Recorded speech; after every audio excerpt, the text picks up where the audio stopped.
You ever wonder what's in your throttle position sensor? This is what it looks like. So it should be the same in the AutoWorks and stuff. I don't know if the Cappuccino is the same, but when you're at idle, the middle contact touches the bottom contact. When you go partial throttle, but not all the way, the middle contact is touching nothing. Then when you go full throttle, it touches the, well, not full, beyond 80% or so. It touches the middle contact with the top pin right there. So this is how this throttle body works. There's nothing to this, really. If I were to take this off and had to recalibrate it or something, because I understand you can tilt this left or right, this is actually pretty simple to recalibrate if I take this off and swap it with a different one. I don't really want to do that because I don't think anything's wrong with this thing. The contacts look clean. There's nothing out of the ordinary there. I can also clean the face a little bit just in case. I'm gonna go chase the wiring here. Someone suggested it's probably the throttle position sensor because the car seems to behave the same with or without this plugged in. Also, no more testing with the K-Sport ECU because this thing runs super rich. And after replacing my whole fuel system, I guess that made it a little bit healthier and actually like runs as the K-Sport wants to. It is, I don't know, it's really bad. So I'm gonna go back to this. Okay, it was really hard to do this. Oh man. We traced the throttle body wire to the ECU here. I went to the back. I also tested it on this side. Put the multimeter. There's 5 volts on either of these pins that are not contacting the middle pin, which is the ground. See how that middle pin moves around? As long as the middle pin is not contacting the top or the bottom one, you get 5 volts on either side. I verified there's 5 volts here. Found the appropriate wire. It's the blue wire on the back here, and then it's the purple, the white wire with the purple. No, the purple wire with the white. Something like that. And trying to do weird yoga stuff here while trying to hold on to those probes and press the throttle around. It was very difficult, but I was able to read 4.98 volts on both pins in the appropriate position. So it is probably not the throttle position sensor. All right, I'm gonna take my car to another mechanic and we're gonna take a look at it to see what he thinks. Hey, the car stalled out when I moved it. Or was that gonna happen anyways? Oh, what happened?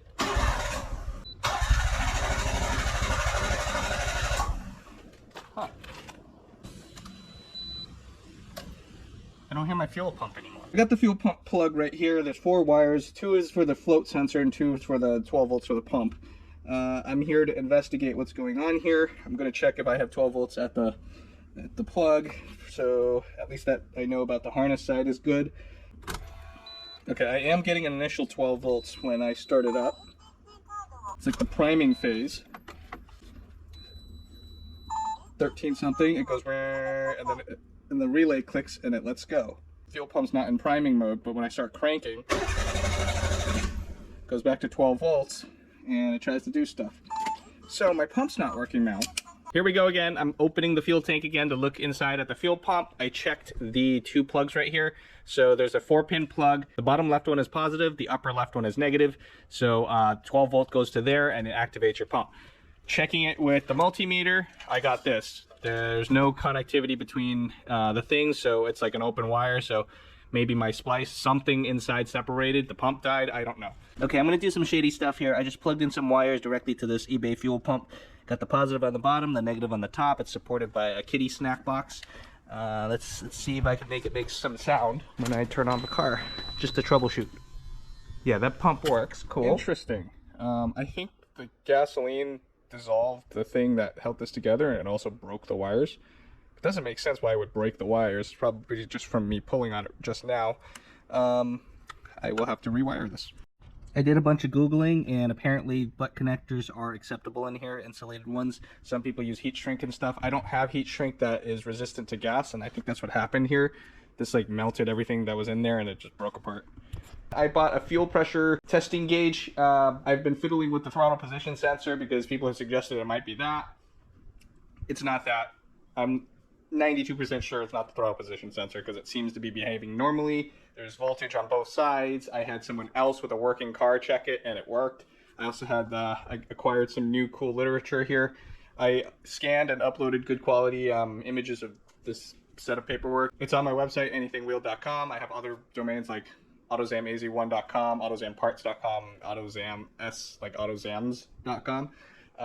I'm trying to buy the coveted Autozam.com, but some weird holding company has it and they haven't replied to me. Plus, I don't really have a big budget to buy it because, you know, I don't have any money. It's in the knowledge base section. Go to the original brochures and pamphlet, whatever I call that page. You should be able to find it. It's somewhere amongst all that scan literature that I have for you guys to enjoy. So I've been looking through the manual, the EPI section here. This is pretty simple. There's like a fuel relay. There's some, I forget what that one is, but I don't think that matters right now. It shows you all the sensors and pieces that kind of make this engine work. So this is an AC idle air controller, the distributor right here that has the wires that go to the spark plugs and stuff. There's a dash water temp sensor. There's the ECU water temp sensor. That is an idle speed control. That's the blow off valve. That's the map sensor. This is the ABV valve. This is where the ECU controls the blow off valve if you didn't delete it and make it manual. This is the air intake. That's the throttle cable. This is the EGR valve. This has been deleted. It also doesn't really work in this car as you would expect, but it doesn't matter. That's not there anymore. This is the fuel pressure damper. Those are the 3 injectors. This is the fuel rail. That is the fuel pressure regulator. But really, that is it. This is also showing us the catalyst overheat temp probe. This is gone in my car. It doesn't work. And there's the O2 sensor. I'm prepared to spill a bunch of fuel again because I have to take this fuel line out and then I have to put this contraption in. Put my trusty dirty towel right here to collect it. Trying not to make a mess if possible, but I don't think that's possible. I always make a mess, you know? It's just part of the territory. So. I making a mess again. On the manual here, it says the fuel pressure should be 2.0 to 2.4 kilograms per centimeter squared. I don't know what the hell that means. My gauge is in bar and PSI, so I gotta do some conversion to this so I can know what I'm looking for. I'm gonna use PSI because it's easier to read. I just noticed the gauge has the 10 upside down here. I hope this is not indicative of the quality of this gauge, whether or not it works. So anyways, 28 PSI to 34 PSI is what I'm looking for.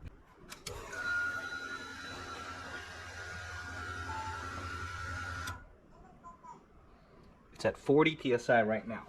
So the manual now says I should disconnect the fuel pressure return line and put it into an approved gasoline container and then run the fuel pump again to test for pressure. And look at that, my BMW spare fuel tank fits in here. So I took the fuel return line off there and I shoved it into my gas tank here. We're gonna watch the pressure here once I prime the system.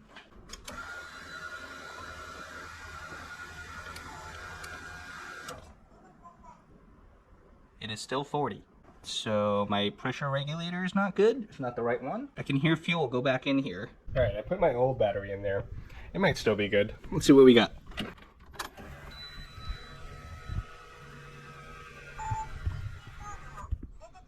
Seems okay. All right. Check the fuel pressure here. It's 37, 38-ish. Which is fine. It's still high idle, it's cold.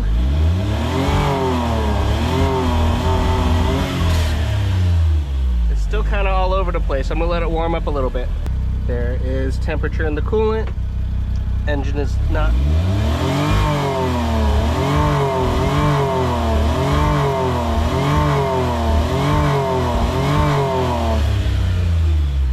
That is foot to the floor, so it's definitely not the battery.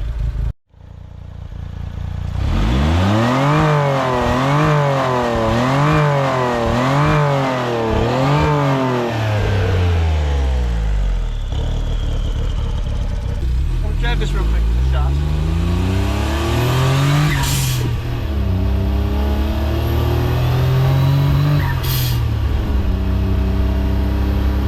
I have no lights in the back, so I'm going to use my hand signals. Alright, should be okay.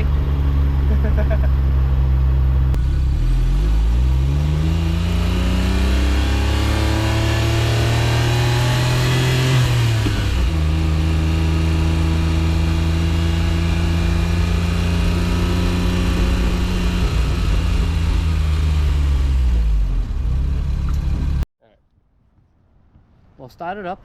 It's gonna run like shit because it's vacuum leak. Okay. See, it should rev on its own, and then the vacuum leak. Okay. I need you to rev past the point of where it's stalled. Open throttle.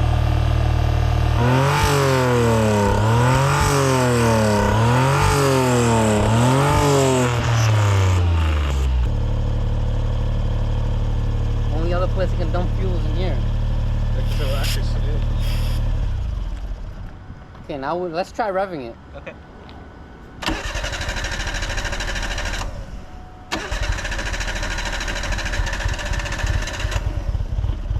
Get the gas.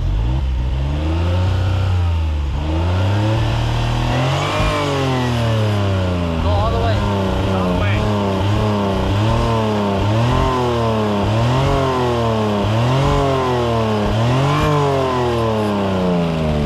All the way. Alright, shut it off. Turn it off. New I and sprayed old. fuel in, It dies. it dies. Even when you were revving it, it didn't want to take it anymore. Yeah. Where's the O2 sensor? Right there. Completely disconnected. All right, I had a mechanic look at it. We fiddled with it some. He tested some of the things that he thought it was. He thoroughly checked the ignition coil. He checked some of the sensors and stuff. We disconnected some things to try. We tried to give it more fuel.